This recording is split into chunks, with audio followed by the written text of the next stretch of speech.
I was lying on the hospital table, ready to give my kidney to my daughter. The machines beeped.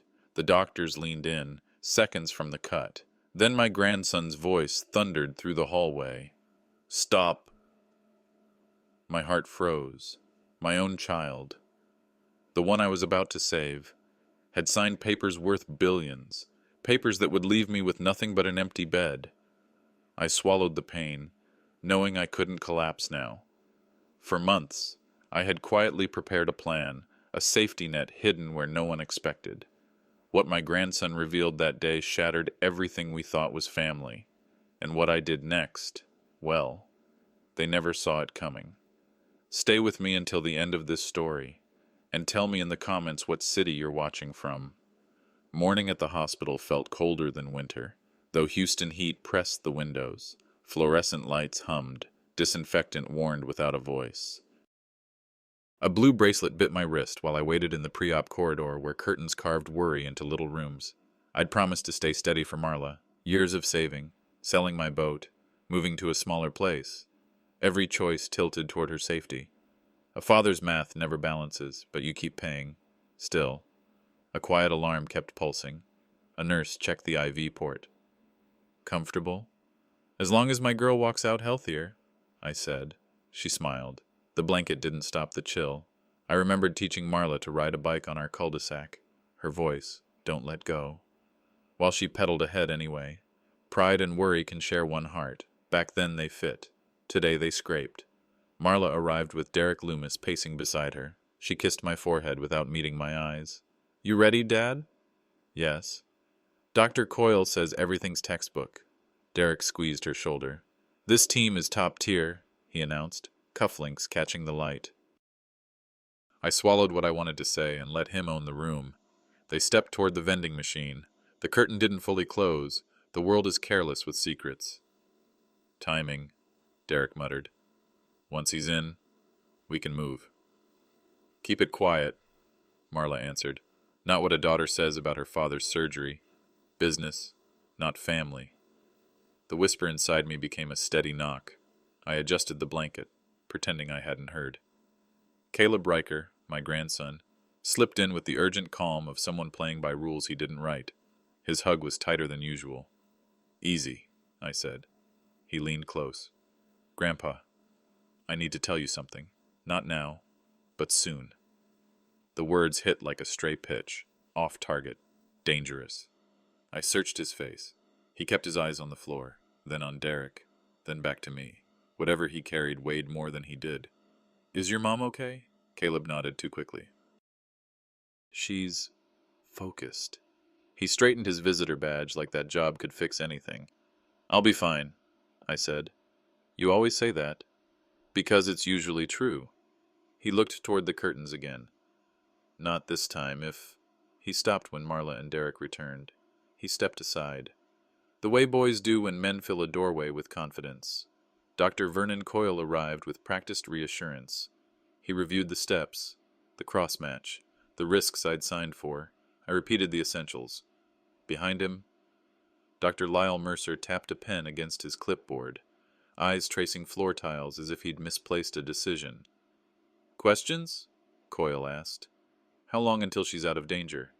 He delivered numbers that sounded like comfort but didn't land. Coyle moved to a monitor. Mercer leaned near, voice barely sound. "You'll do fine, Mr. Vickers." I thanked him. Nurses raised the rails. Wheels squeaked. Marla stood at the foot of the gurney, fingers laced. "We're grateful," she said. The words were right. The temperature was wrong. "This family owes you everything," Derek added. Orderlies unlocked the brakes. Caleb edged forward again, mouth trembling. "Grandpa?" He reached for my hand. Marla intercepted without seeming to, guiding his wrist toward the wall with a small smile. "Let them work," she told him. He nodded, but his eyes stayed fierce. The gurney rolled. Corridor lights stretched into a white tunnel. Beeps from machines marked time, while staff spoke the language of people who live beside danger. Caleb walked alongside until a nurse asked him to stop. He didn't. "Sir," she warned. He slowed but held our pace. At the double doors, he stepped into the final slice of space and clasped my palm. Strength returned like a borrowed coat. He pressed something folded into my hand, quick as a magician, closing my fingers around it. "Soon," he mouthed. "Caleb," Marla called, voice formal. Derek watched with the stillness of a predator choosing patience. I slid the paper under the blanket, the corners scratching my palm like a new truth begging to be known. The doors opened, swallowing the corridor. The room beyond gleamed, metal, glass, air. The bracelet tightened if the band were a question I hadn't asked. Instinct shouted against the wheel's polite rattle. A man past 70 doesn't indulge superstition. He reads the room. And the room said this wasn't only surgery. I looked back once more. Caleb stood at the tape nurse's call, no farther, and nodded as if we'd made a pact. Marla lifted her chin, unreadable. Derek checked his watch and smiled the way men smile at traffic that moves. Whatever hid in the folded paper was bigger than a kidney, older than worry. The gurney moved, and the whisper inside became a sentence. Pay attention. The gurney slowed in a narrow holding room where curtains muffled the shuffle of nurses and the hiss of oxygen lines. They adjusted my IV, taped wires across my chest, and spoke to one another in clipped shorthand I barely caught. My fingers still curled around the folded paper Caleb had forced into my palm. As soon as the nurse turned to check a monitor, I slipped it open under the blanket, keeping my movements small. Black ink spread across the page in cold columns, corporate names I didn't recognize, numbers so large they seemed almost unreal, and at the bottom, 2 signatures I knew too well. Marla's careful cursive pressed alongside Derek Loomis's broad scrawl. My heart hitched. Whatever this was, it wasn't about saving my daughter's health. It was something enormous, and my name was written at the top like the linchpin of a trap. I pressed the page flat against my thigh and tried to make sense of the numbers. Millions, or was it billions? The zeros blurred. Shell companies, property transfers, something about Consolidated Trust Authority. The words were foreign yet sharp enough to cut. My sacrifice wasn't simply about giving a kidney. It was about signing away something I hadn't even realized was at stake. Lying there, I thought of Marla's tuition checks, the house I helped her buy, the nights I drove across town after double shifts just to babysit Caleb. I'd been proud to keep giving, even when my own body felt worn thin. But here in black and white was proof that my giving had become a weapon pointed at me. The memory of Caleb's voice came back. Grandpa, not now, but soon. He'd known, he'd seen, he'd risked sneaking this to me because he trusted I'd understand. Yet I barely did. Only one name stood out, Silas Dufresne. The letters pulled at memory. A real estate magnate tied up in scandals years ago. Whispers of corruption. Failed lawsuits that never quite stuck. If his name was here, then this was bigger than family greed. It was conspiracy at a scale I'd never imagined. I folded the paper again, tucking it under my gown as the curtain rustled. Caleb slipped inside, his face pale but determined. He kept his voice low. Grandpa, they're not saving you. They're saving themselves. Explain, I demanded, though my throat was dry. He shook his head. Not here, not yet. If you speak now, they'll shut you out. We need the right moment. Caleb, what's in that paper? It's proof, he whispered. They're using this surgery as cover. Once you're under, the deal finalizes. $1 billion transfer, under your authority. They've staged it to look like you signed voluntarily. The words slammed into me harder than any scalpel could. $1 billion transfer. My daughter, my own flesh, letting them carve me open not only for her health, but for Derek's empire. I wanted to shout, to demand answers, but Caleb's eyes pleaded. Trust me, he mouthed again. Then he slipped out, vanishing through the curtain before a nurse noticed. Moments later, Derek walked in, guiding Marla by the hand like he owned the air we breathed. His tone rang with concern, but his eyes glimmered with triumph. How's our patient holding up? He reached for my shoulder, squeezing as though he were family, though the pressure felt like a shackle. I'm fine, I said flatly. Marla looked anywhere but at me. Derek checked his watch, an expensive piece of metal glinting in the light. I recognized the brand. It was the same name printed in the document Caleb had slipped me, listed as an investment subsidiary. My chest burned with certainty. Derek's life of polish and wealth wasn't built on brilliance, but on exploitation. On me. You just rest easy, he said. We're here for you. The smile he gave wasn't comfort. It was a seal of ownership. A man grinning because the last obstacle had already fallen. I kept my hand pressed against the paper beneath the sheet, its corners poking into my skin like a reminder that I wasn't powerless yet. Silence was my weapon now. If I accused them too early, they would twist the story, paint me confused, sedated, unreliable. I needed to wait, to let the truth sharpen until even the dullest eye could see it. A nurse swept in briskly. Final prep before surgery. Her voice was routine, but the words struck me like a sentence. She adjusted the IV flow, tightened the strap on my wrist, and signaled for orderlies to prepare the gurney. Caleb reappeared briefly at the doorway, his eyes catching mine with urgency. His lips shaped the words, "Trust me." I closed my fist over the folded paper, hiding it deep in the folds of my gown as the gurney jerked forward. My pulse hammered, not from fear of the surgery itself, but from the knowledge that my body, my very life, was being used as a pawn in a billion-dollar scheme. The double doors swung open. The corridor ahead, long and sterile. Suspicion had sharpened into certainty, but the timing of my next move would decide everything.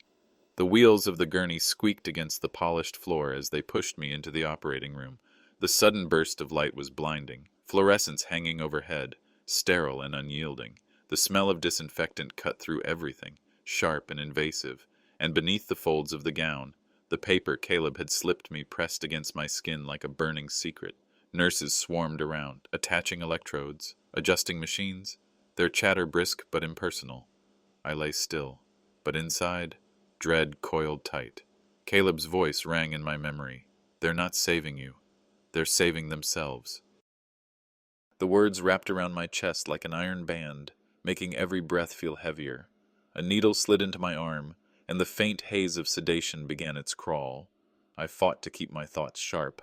My ears caught sounds not meant for me. Dr. Vernon Coyle's deep voice rumbled near the monitors, low and hushed. Dr. Lyle Mercer's tone was taut, like a man speaking under strain. "The signatures have to match the timestamp," Coyle muttered. "That's not my job," Mercer whispered back, shifting near my bedside. I signed up to cut, not to forge.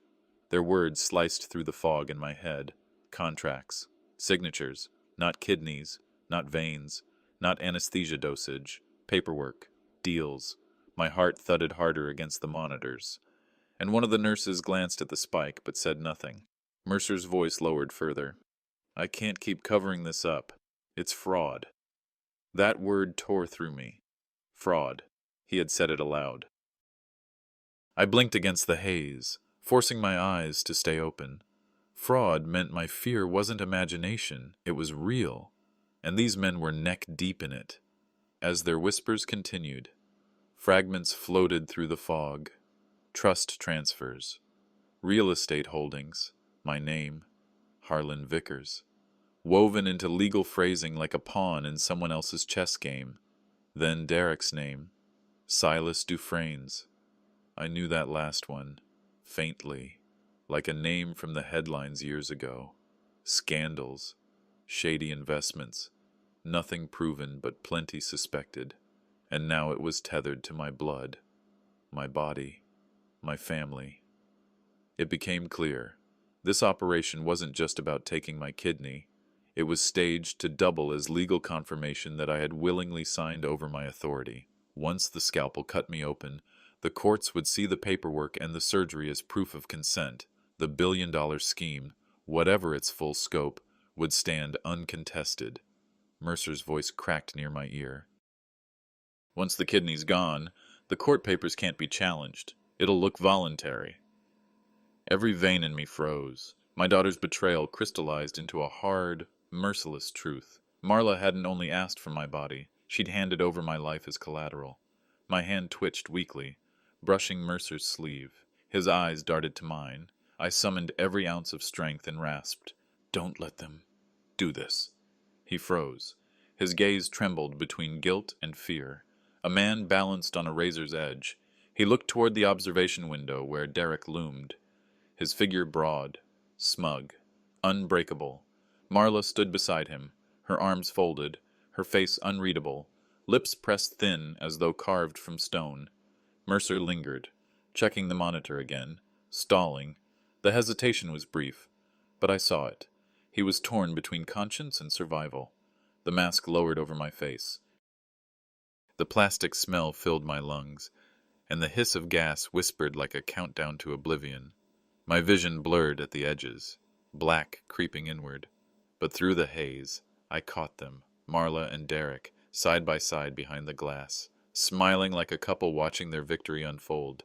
Just beyond them, Caleb's body strained against security guards, his mouth open in a shout I couldn't hear.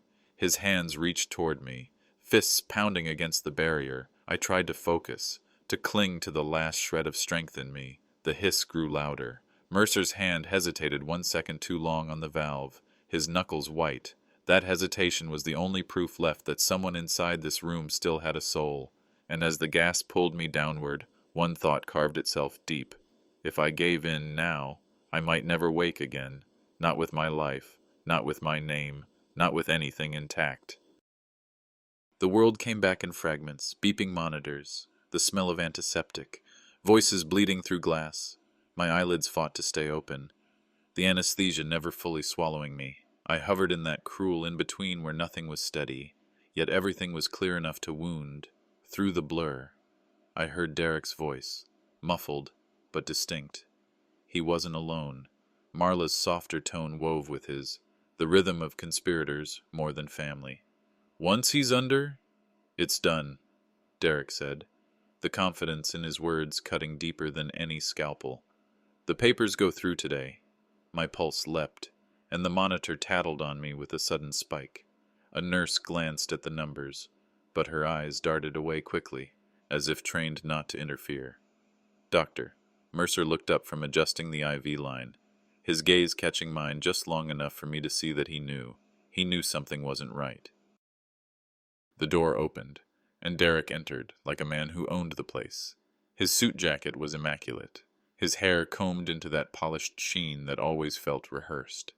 He pasted on a mask of concern for the staff's benefit, stepping close and laying his hand heavily on my shoulder.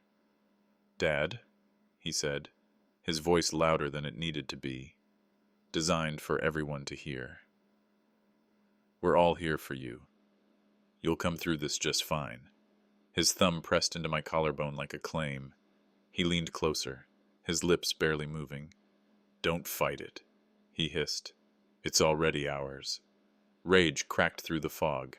I wanted to grab his wrist, to spit back words that would strip the smugness from his face. But my body betrayed me, too heavy to move, too dulled to resist. I could only let my eyes bore into his, hoping the fire there was enough to tell him I wasn't broken yet. In that moment, it hit me. Derek didn't just want control over money or papers. He wanted me erased, my authority stripped so completely that even if I survived, I'd be nothing more than a figurehead, a body emptied of power. Mercer shifted beside me, his movements sharp but deliberate, adjusting the drip. He bent low, his lips near my ear. "Stay awake if you can," he whispered, words so quiet they might have been imagined. "Everything depends on you." The warning was a rope thrown into the current. I latched onto it, blinking hard, forcing my eyes open every time they threatened to roll back. My chest tightened with every breath, but survival pressed harder than pain. Beyond the door, Caleb's voice erupted, muffled at first, then sharper, carried by sheer desperation. "Grandpa, don't let them—" I couldn't see him, but I felt him, his urgency breaking through the wall of sedation. The sound cut through like a bell, steadying me, hardening my will. Derek cursed under his breath, signaling to the guards outside. Caleb's protests dulled again, but his words lingered. They gave me something to cling to. A nurse passed too quickly, bumping against Derek's briefcase where it rested near the counter. The latch shifted, just enough for the lid to gape. My eyes caught the glimpse of embossed lettering, bold and official, $1 billion trust transfer. The words seared into me like iron. I wasn't wrong. Every suspicion, every whisper, it was all real. They weren't simply stealing my body. They were hijacking my legacy, my family's future, all under the guise of a medical act. My fingers trembled as I reached weakly, catching Mercer's sleeve again. My voice was cracked, almost lost, but I forced it out. "Stop this!" Mercer froze. His jaw clenched, the struggle written in his eyes. Dr. Coyle noticed the pause and glanced over, suspicion narrowing his face. Derek caught it too, stepping closer, his smile stretching like a blade. "He's agitated," Derek said loudly. "Give him more sedation." A nurse moved toward the controls. The mask lowered again, the hiss returning, closer this time, insistent. My vision shimmered. I saw Mercer's hand hover, torn between compliance and rebellion. For 1 second, his hesitation hung heavy, the kind that could change everything. But Derek's gaze was a storm. He gestured sharply, commanding the room like a general. The pressure on my chest grew, the air thick with chemicals and lies. The edges of the world blurred, black folding in again. I fought it, clawing for breath, for clarity, for anything that kept me tethered. The last thing I felt was the paper still tucked against my ribs, proof of betrayal, of theft, of everything they thought I was too weak to resist. The weight of the drugs pressed against my body, trying to drag me under, but I forced myself to cling to the thin threads of awareness I had left. My lips trembled as I shaped her name. Marla. The word cracked out of me, frail as a breath. "Look at me, please." She stood just beyond the bright light, her face half in shadow. For a heartbeat, I thought she might turn toward me, might let her eyes meet mine. But she didn't. She kept them fixed on Derek, waiting for his subtle nod, as though he were the conductor and she the instrument. That tiny act, the refusal to even look at me, cut deeper than any blade they could use. I had spent years carrying her, sacrificing, shielding, and now, when all I needed was her face to steady me, I got nothing but her silence. Dr. Coyle appeared at my side, his clipboard balanced like a gavel. He spoke with a calm, clinical tone. "Mr. Vickers, just some final forms before we proceed. Routine confirmations." But when the papers shifted in front of me, I saw more than medical jargon. My name, bold, unmistakable, was printed across documents that smelled more like court filings than hospital files. Beneath the consent page lurked another layer, a stack with words that stabbed my heart. Trust transfer, executor rights. Derek leaned down, a pen poised in his fingers. He guided my limp hand toward it, smiling for the nurses as if this were just a family moment of courage. "Here, Dad," he said warmly for the room, but the chill in his eyes betrayed him. "Just sign. Make it easy." The fog in my mind sharpened enough to reveal the truth. This wasn't just about my kidney. This was about my entire legacy. They had engineered my surgery to serve as proof. My signature under sedation, their $1 billion key. From outside, Caleb's voice shattered through the hum of machines. He fought against the guards, shouting with the desperation only truth gives. "Grandpa, don't sign!" The sound tore through me like thunder splitting the sky. I felt strength pool in my chest, enough to stiffen my hand, to resist the pull of Derek's pressure. Nurses glanced toward the noise, uncertainty creeping into their eyes. Even they could hear that something wasn't right. I tightened my jaw, refusing to move the pen. My pulse raced on the monitor, the sound filling the room like a drumbeat of defiance. Derek's smile cracked. He bent so close I could feel the heat of his breath against my ear. "If you resist," he whispered, venom coating every syllable, "we'll let you die on this table. No kidney, no deal, nothing."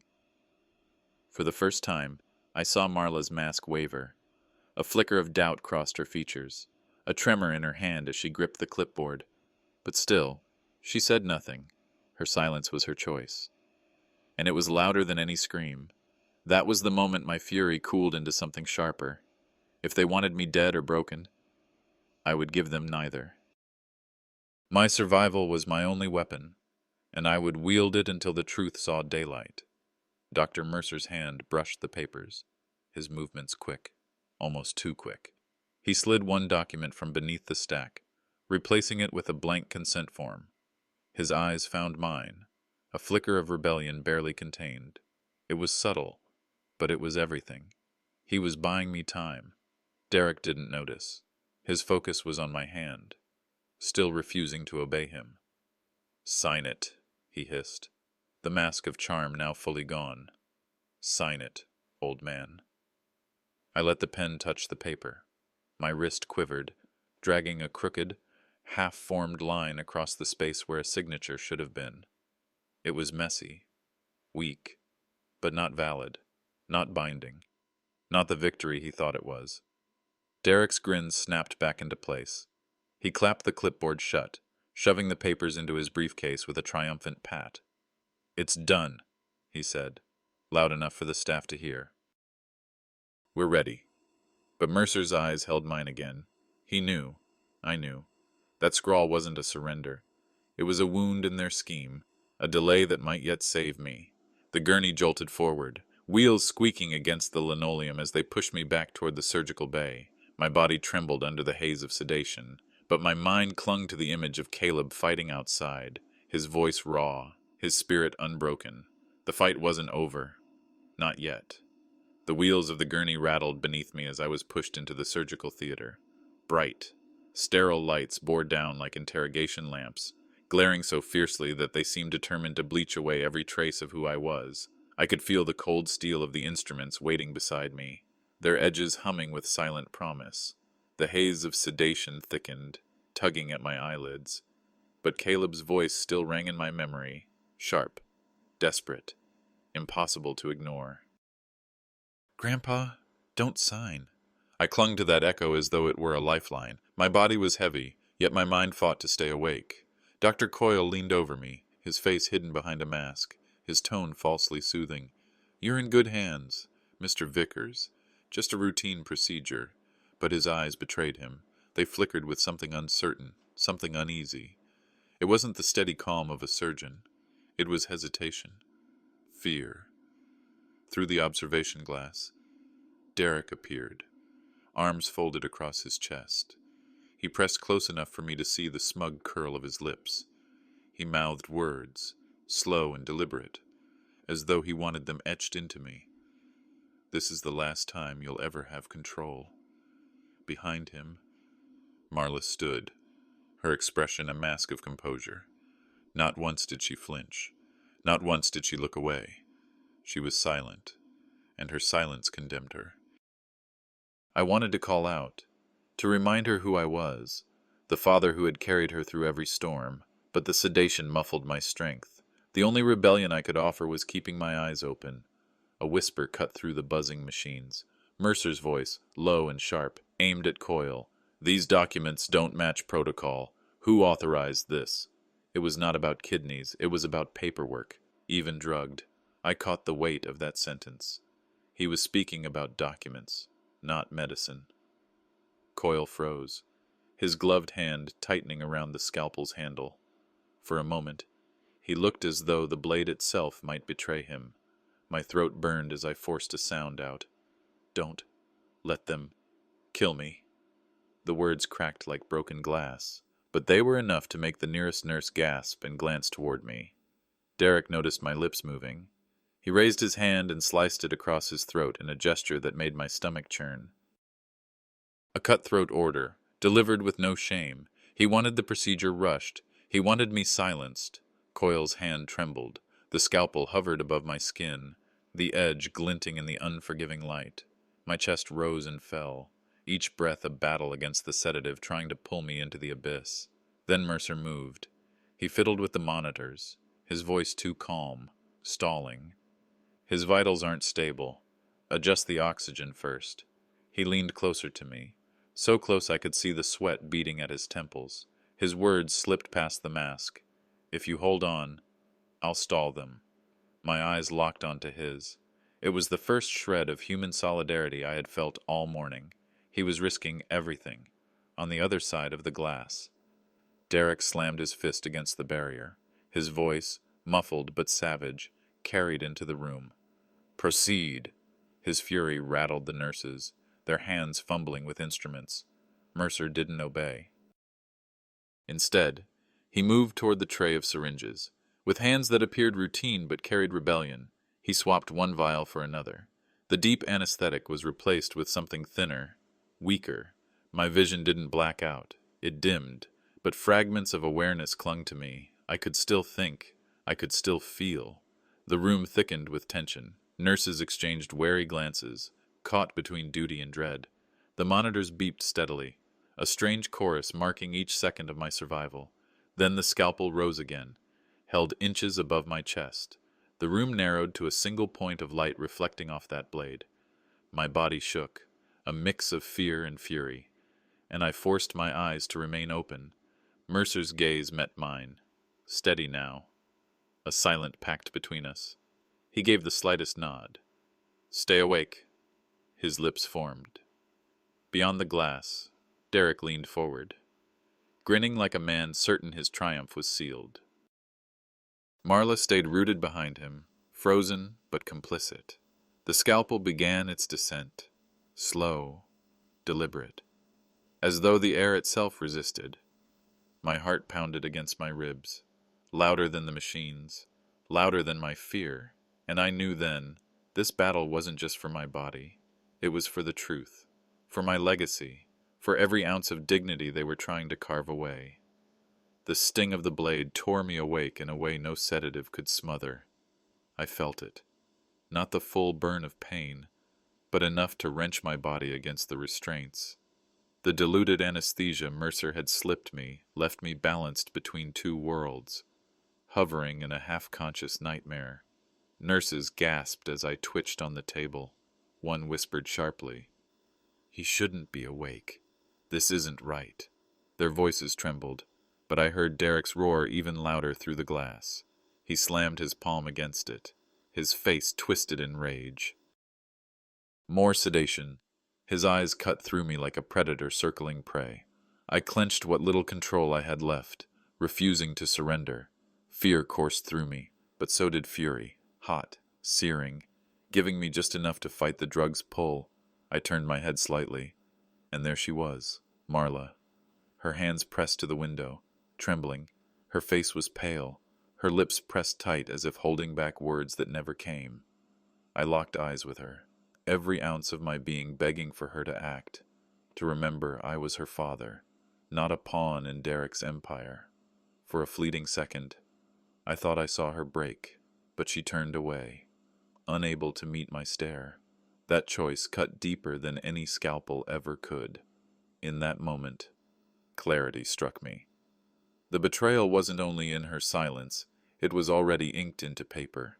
I remembered the forms I had glimpsed earlier, and I knew. She had signed her part of Derek's scheme. By the time I left this table, if I ever did, he would hold not just the knife, but the law, my financial control, my medical power of attorney. It had all been handed to him, sealed by her signature. The weight of that truth pressed against my chest heavier than the surgical drape. Mercer leaned close to my ear, voice a faint thread in the storm. "Hold on. Your vitals aren't stable. I need more time." He announced it louder for the staff, stalling, stretching every second he could. Derek banged against the glass again, barking, "Proceed or you're finished here." The room pulsed with alarms and footsteps. I felt like a man strapped to a railroad track, the whistle of the train already screaming down the rails. Yet Mercer's whisper steadied me. 1 minute more. Just hold on, Mr. Vickers. That minute stretched into eternity, until a sound from beyond the corridor cut through everything. A familiar voice, ragged but defiant, carried into the room. Silas Dufresne. Caleb. The name detonated inside me like a bomb. My eyes snapped wider, not from the scalpel above me, but from the truth his shout unleashed. Silas Dufresne, the hidden hand, a man whose empire reached into politics, banks, and courts alike. If Derek was the eager son-in-law clawing for scraps, Silas was the wolf that fed him, even drugged. I felt my pulse thunder against the monitors. Marla flinched visibly at the sound of that name. Her shoulders stiffened. Her lips parted as if she had been struck across the face. For the first time, her composure cracked, revealing fear, not for me, but of Silas. That was the moment I knew Caleb's words were not wild guesses. They were truth. My betrayal wasn't just a family matter. It was a billion-dollar scheme orchestrated by a man with enough power to bury me alive, both literally and legally. Derek and Marla had sold more than their souls. They had sold me. The scalpel lowered again, this time slicing skin. The sharp tear jolted me into a scream that ripped through the sterile theater. It wasn't just pain, it was rage, despair, and the thunder of realization crashing all at once. The nurses recoiled, some nearly dropping their instruments. One shouted, "Stop!" Alarms blared, monitors shrieked, and Mercer's voice cut through the chaos. "Halt!" But Derek no longer watched from the glass. His figure blurred, then disappeared. The pounding of footsteps grew louder, and I knew what was coming. He wasn't content to command from behind safety anymore. He was storming toward the surgical bay doors, ready to tear down the pretense of order with his own hands. I felt the straps dig into my arms as I strained against them, every muscle screaming with the urge to fight. My mind was a storm of fear and defiance. But one truth rang above the chaos. I wasn't just battling Derek. I was staring into the jaws of Silas Dufresne himself. The door handle rattled. The steel scalpel hovered in Mercer's grip. Nurses froze between duty and terror, and I clung to consciousness, knowing the real war was only beginning. The room erupted the instant Derek shoved his way through the swinging doors. Alarms still blared overhead, the shrill sound mingling with the pounding of his shoes against the tile. He didn't pause for protocol or gowns. He stormed straight at the surgical table, pointing at me like a man sentencing someone to death. "Cut him open now, or you'll regret it." His voice thundered over the machines. Nurses recoiled, their hands frozen midair, scalpels and clamps hovering useless. For a moment, the sterile order of the operating theater collapsed under the weight of raw intimidation. I saw fear in their eyes, but also hesitation. None of them had signed up to butcher a conscious man. Dr. Mercer planted himself between Derek and me, his hand raised. "This isn't happening," he barked. "Not under my license. Not under fraud." Derek sneered, his body trembling with fury. "You think you can stop me? You're nothing but a hired hand. I own this room." He shoved a nurse aside, but Mercer held his ground. My heart hammered against my chest, every beat screaming the same truth. I was seconds from losing everything. Then, chaos doubled. From the corridor, I heard the pounding of footsteps and a familiar voice breaking free from restraint. "This is murder." Caleb's cry rang out like a gunshot. And then, he was there. My grandson barreled into the room, his arms wild, knocking over a tray. He lunged at Derek, yanking the black leather briefcase from his grip.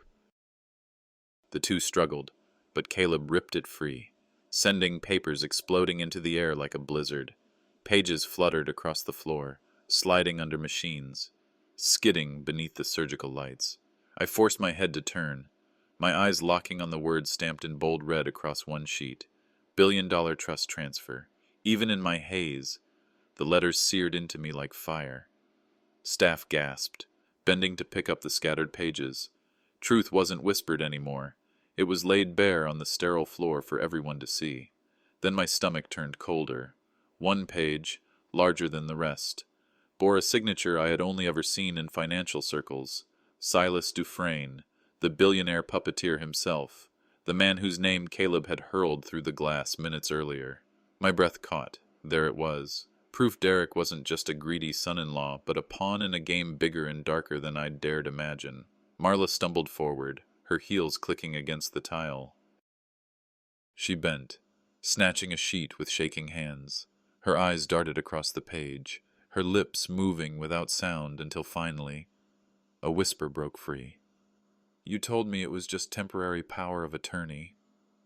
Her words trembled, more to herself than anyone else. Derek rounded on her, snatching the paper from her grip. His face hardened, no mask left. It's permanent. He's done. Do you hear me? He's finished. His voice spat venom, and for the first time, I saw fear ripple through Marla's expression. She had bargained her conscience for a lie, and now she realized the cost. Doctor. Mercer slammed his fist down on a metal tray, the clang ringing through the chaos. No procedure moves forward under fraud. His voice cracked like thunder. Dr. Coyle froze mid-step, torn between orders and conscience. Nurses edged backward, some shaking their heads. Derek roared, lunging toward Mercer, hand raised. Before he could strike, Caleb stepped between them, shoving Derek back with the force of desperation.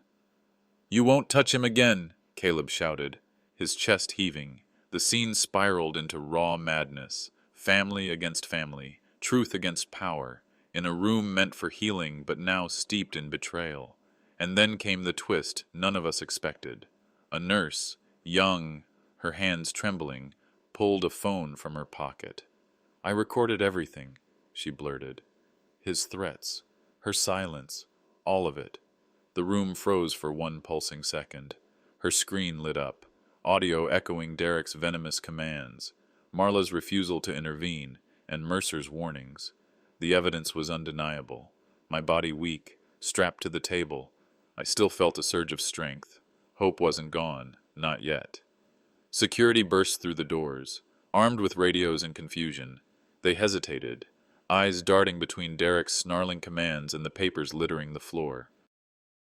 I forced breath into my lungs, raising a trembling hand. "Look, at the truth." My voice cracked, but it carried. Derek's eyes burned. In a flash, he snatched up a scalpel from the tray, holding it in a fist like a blade meant not for healing, but for silence. He stalked toward Mercer and Caleb, his shadow stretching long across the surgical lights. Staff screamed, backing into corners. The alarms still howled, but now it was the silence between those beeps that chilled me most. The operating theater, once a place of control, had become a battlefield. No blood spilled yet, but it hovered in the air, thick and heavy, waiting. I felt it in my bones. Violence was seconds away, and if it came, the truth might die with us. The scalpel clattered against the tile with a metallic ring that echoed through the operating theater. Security had finally surged forward, restraining Derek as he kicked and cursed, his face twisted with fury. For the first time since I had been wheeled into this room, the immediate threat of that blade vanished. My chest rose in uneven gasps, the sedation still heavy in my veins, but I forced myself to stay conscious. Weakness tugged at me, yet relief flickered, fragile, fleeting, but real. Nurses scattered to corners, some trembling, others murmuring that they had never seen anything like it. Their white uniforms looked stained by the ugliness they had witnessed. Even though no blood had spilled, I felt the mask slip away from my face as a nurse adjusted my oxygen, her hands shaking. "He's stable," she whispered, but the words rang hollow. Stable was not what I felt. I was dangling between collapse and survival, clinging to the sound of order returning. For a moment, I allowed myself a shallow breath of relief, just one, but in my gut, I knew this battle wasn't over. Caleb bent quickly, scooping up the papers that still lay scattered across the sterile floor. His voice rang with urgency. "These have to be locked away as evidence. If we lose them, it's over." He waved the documents at a hesitant guard. "Do your job. Secure them." The young officer froze, glancing between the papers, Derek's struggling body, and the nurse still holding her phone. That nurse stepped forward, her voice firm despite the tremor in her hands. "It's all on my recording. His threats, her silence. You can hear it." She pressed play, letting Derek's venomous words spill into the air once more. Staff who had doubted before now stared in silence, their faces hardening with recognition. I summoned what little breath I had left and croaked, "Keep it safe, it's our only chance." My words rasped, but they carried weight. The guard nodded reluctantly, gathering the pages into a folder. Then came the revelation that cut me deeper than the scalpel ever could. One of the security men held up a notarized page, his brow furrowed. These signatures showed Derek and Marla were planning this for months, he said. This wasn't desperation. It was premeditated. Gasps rippled through the room. Caleb's jaw clenched, his eyes searing with vindication. My chest ached, not from anesthesia, but from the knife of betrayal. My own blood had conspired not in a moment of weakness, but through months of careful deception.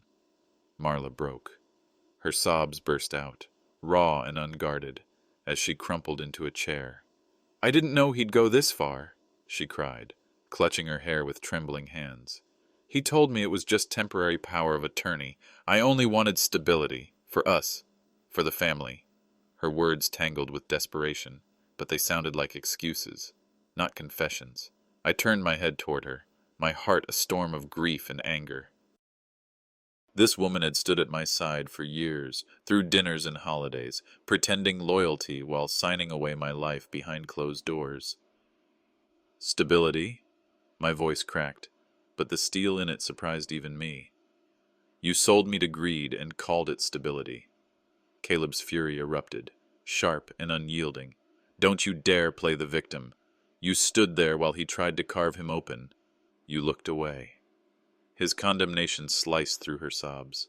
She buried her face in her hands, but I couldn't bring myself to soften. Love and betrayal warred inside me, but betrayal won. Hospital security spoke into radios, summoning legal authorities. The word fraud repeated, sharp as a gavel strike. Yet whispers soon drifted from the corner, carried by staff who had seen too much. Silas Dufresne's name is on those papers, one murmured. He won't let this stick, another added. Dufresne has friends in high places. The dread in their tone chilled me more than Derek's scalpel ever had. Dr. Mercer leaned close, adjusting my IV, his words low enough for only me. This doesn't end here, he murmured. Silas Dufresne isn't a man who loses quietly. He's already moving pieces we can't see. I stared at him, my pulse heavy with realization. The enemy was larger than my family's betrayal. It was a machine of power, wealth, and corruption, and my son-in-law had merely been its eager pawn. Then the blow fell. A guard stepped in, whispering urgently to the administrator. The man's face paled. We just received a call, he said to the room. Silas Dufresne's lawyers are demanding the release of these documents immediately. The words dropped like stones, even restrained. Derek smirked, his eyes gleaming with smug certainty. I reached for Caleb's hand, gripping weakly but firmly. Don't let them bury this, I whispered. My grandson leaned close, his eyes fierce. I won't. Not while I'm breathing. Outside the shattered calm of the operating theater, I could see shadows gathering, figures in suits, briefcases in hand, lawyers with the power to twist truth into dust. My body lay weak, scarred by betrayal, but my resolve hardened. The scalpel had been set aside, but a sharper blade waited. The courtroom. The days that followed the chaos in the operating room moved like a storm hanging just above my bed. I was alive, but only barely. My body stitched with exhaustion and pain. Every morning I woke to the sound of Caleb's voice, steady and reassuring, sitting by my side as if he feared leaving for even a moment. He kept watch, not just over me, but over the papers we had wrestled from Derek's grip. Those pages were now locked in the hospital's legal chamber, though I knew their safety was fragile. Silas Dufresne's lawyers swarmed like vultures, their tailored suits and silver tongues pressing administrators to release the documents. Money poured like oil into the cracks of the system, and I could feel the weight of power bending corridors that should have stood firm. Even doctors whispered that our fight might not survive the week. Yet I clung to one truth. I was still breathing, and so was the fight. My resolve grew in that bed, even as my body faltered. The summons arrived 3 days later. A court order, crisp and cold, demanding my testimony. My chest tightened at the sight of it.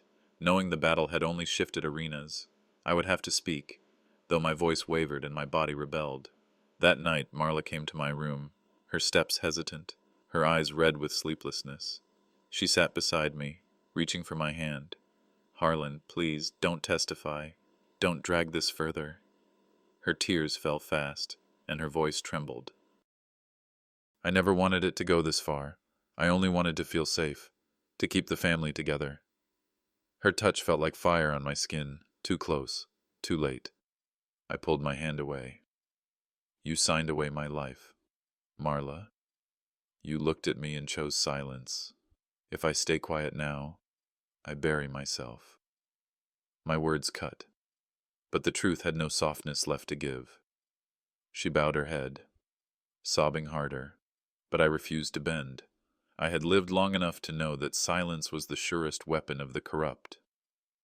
The next morning, Caleb arrived with a laptop, his eyes shining with fire. I found something, he whispered. He turned the screen toward me. Emails, dozens of them, stretching back months. Derek writing to Silas, confirming payments, discussing the old man's removal, even joking about the inheritance secured once I was gone. Every line was another nail in their coffin. Caleb's voice hardened. They weren't just greedy, they were plotting your death. When the day of testimony came, I was wheeled into the courthouse like a relic dragged from war. The marble walls towered above, cold and unyielding. Cameras flashed as reporters fought for angles, their voices buzzing like flies. Inside the chamber, the air was icy, thick with anticipation. Derek sat smugly at the defense table, his suit sharp, his grin sharper. Beside him, Silas's lawyers whispered strategies, their presence heavy with intimidation. Marla sat pale, her shoulders curled inward, as if she wished she could vanish. Across from them, Caleb stood tall, his jaw clenched, clutching the folder of evidence like a shield. The judge entered, robes flowing, voice stern. This court will determine whether the actions taken were of consent or coercion. We will hear the truth. His gavel struck, echoing like thunder. Dr. Mercer was called first. He walked with steady steps, though I could see the strain on his face. Taking the oath, he spoke clearly. I altered the anesthesia deliberately, he confessed. Gasps filled the room. I kept Mr. Vickers semi-conscious because I suspected fraud. Had I not, he would not be alive to testify today. Derek leapt to his feet, rage bursting. You lying traitor! His shouts bounced off the walls, his finger stabbing the air. The judge banged the gavel furiously. Order! But every word from Derek's mouth was another thread unraveling his defense. Then Mercer's words cut deeper. I overheard Derek Loomis coordinating with Silas Dufresne. This was not about a kidney. It was about billions of dollars hidden under the guise of consent. The courtroom buzzed with shock. Silas's name, whispered in the corridors before, now thundered in public light. The final blow came from a financial investigator who had been quietly watching the case unfold. He rose with a folder thick with records. Bank transfers, he declared. Millions funneled into shell accounts, all signed by Derek Loomis, originating from Silas Dufresne's corporations. This was a coordinated theft of trust funds. The papers slapped against the evidence table, loud as a gunshot. The walls of power began to crack before my eyes. Cameras clicked wildly, capturing Derek's pale face, Marla's collapse into tears, and Silas's lawyers scrambling with objections that sounded thinner with each word. Finally, the judge turned to me. Mr. Vickers, do you wish to speak? My body trembled as I pushed against the armrests of my chair. Caleb steadied me, but I stood, frail yet unbroken. My voice carried across the chamber. They tried to take my life for money. They tried to silence me, but I am still here. And as long as I stand, I will not let them steal what was built with sweat and sacrifice. The gallery erupted, voices rising in a wave of support. The judge's gavel pounded, demanding order. But the tide had shifted. For the first time, truth stood taller than wealth. Yet no verdict came that day. The court adjourned, delaying the decision, leaving us hanging in uncertainty. But I saw it, the cracks spreading across the fortress of power Silas had built. Derek and Silas were cornered, snarling like beasts, but their cage was tightening. The courthouse emptied like a storm passing, leaving behind whispers that clung to the marble walls. Reporters shouted questions, flashbulbs cracked. and strangers gossiped about Silas Dufresne's empire and Derek's humiliation.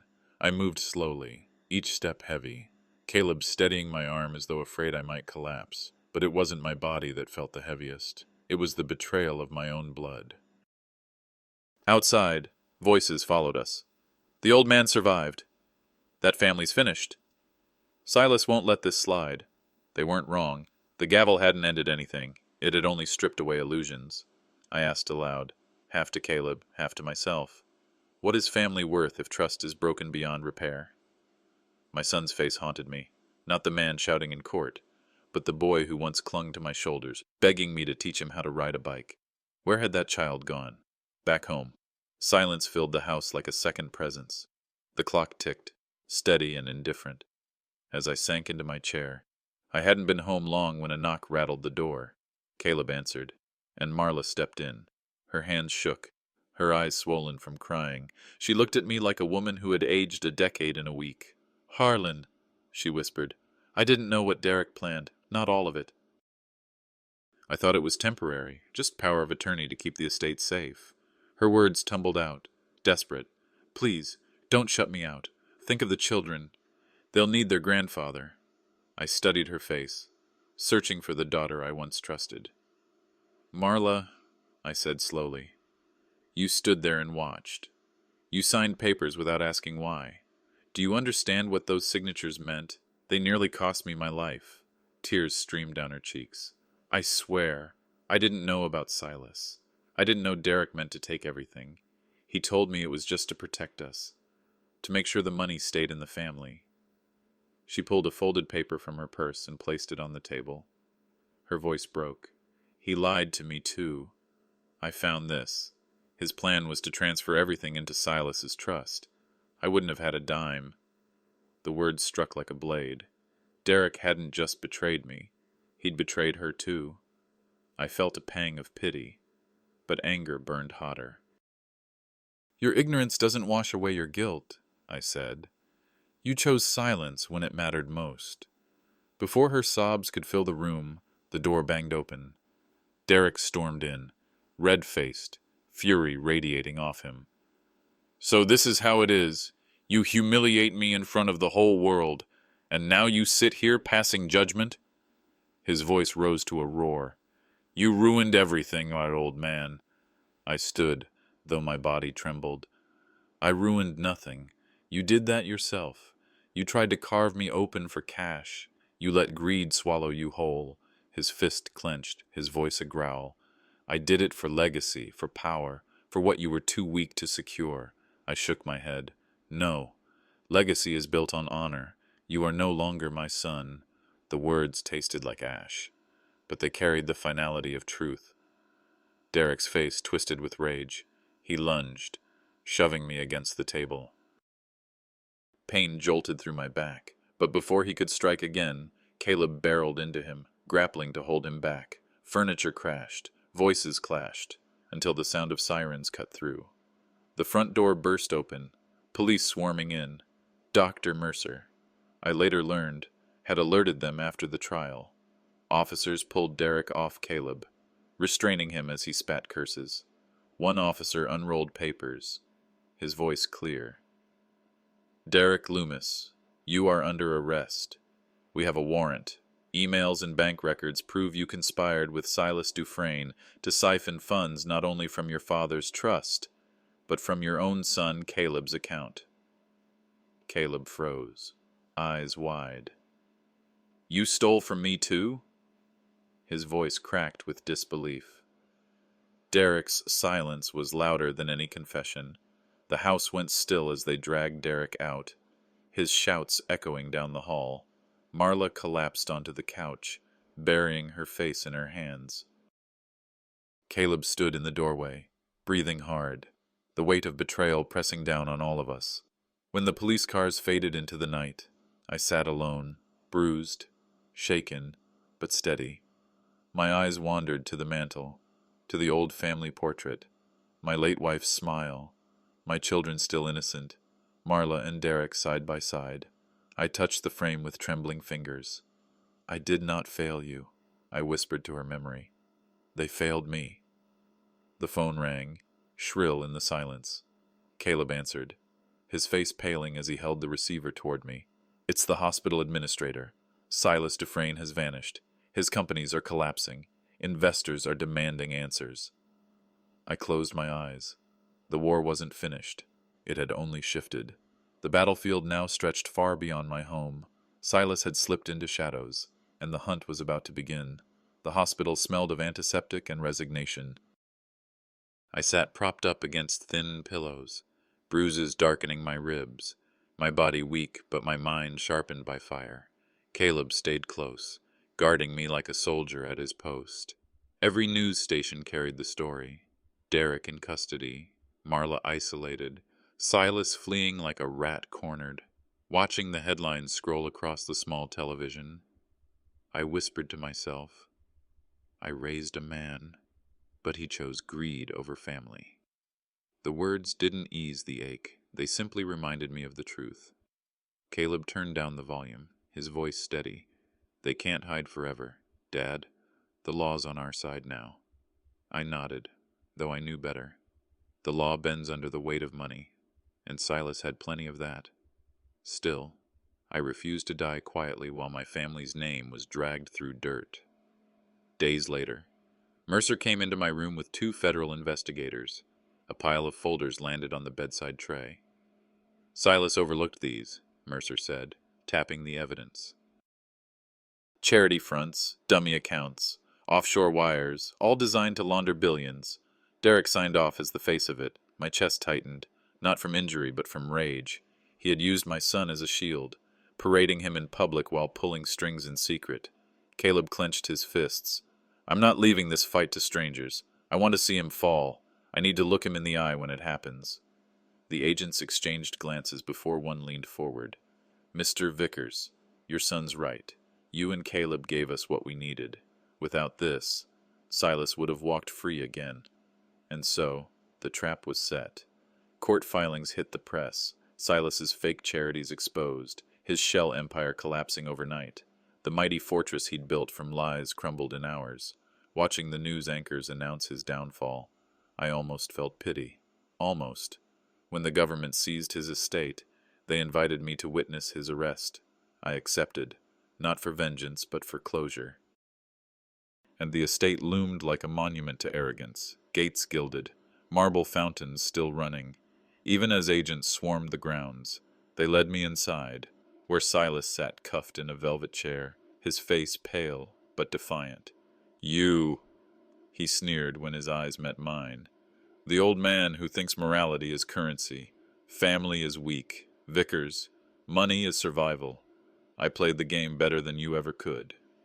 I stepped closer, my cane steady beneath my grip. You stole my blood soul for profit. You turned my son into a weapon against his own father. That's not survival, that's rot. He smirked, even chained. History remembers winners, not martyrs. I shook my head. History also remembers thieves. And today, everyone knows your name for what it truly is. His eyes flickered, just for a second, the mask cracking. That was enough for me. Later, outside the estate, Caleb stood by my side as the press snapped photos of Silas being driven away. He looked at me with a fierceness that reminded me of myself when I was younger. I promise you, Dad, I'll protect what's left. No shortcuts, no dirty deals. Our family's legacy won't end in shame. I put a hand on his shoulder. Remember this. Caleb, live not for wealth but for honor. Money comes and goes, but a man's word, that's his eternity. Weeks passed. Hearings stacked one after another. Then came the final ruling. The court not only upheld my challenge against Derek and Marla, but handed control of the remaining assets directly to Caleb. Their names were bypassed completely, their inheritance stripped by their own choices. Caleb sat in stunned silence as the judge read the verdict, but I saw something steady in his eyes. Resolve, not greed. Back home, the house felt too large, too quiet. I lit a fire and sat in my old chair, the family portrait resting on the mantel. My late wife's smile watched over me, the children frozen forever in innocence.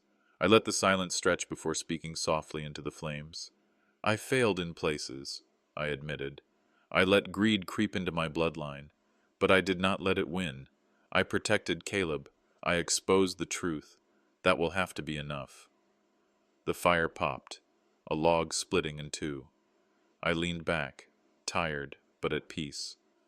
Wealth can be stolen, health can fade, but integrity, once lost, may never return. Guard it, for it is the only true inheritance. The night wrapped around me, heavy yet strangely comforting. I closed my eyes, whispered a prayer for strength for Caleb, for his children one day, for the generations who would never know the price I had paid, but would live under the shadow of the lesson. Greed had destroyed one son, nearly cost me my life, and almost buried our family name, but integrity had survived, and that was victory enough.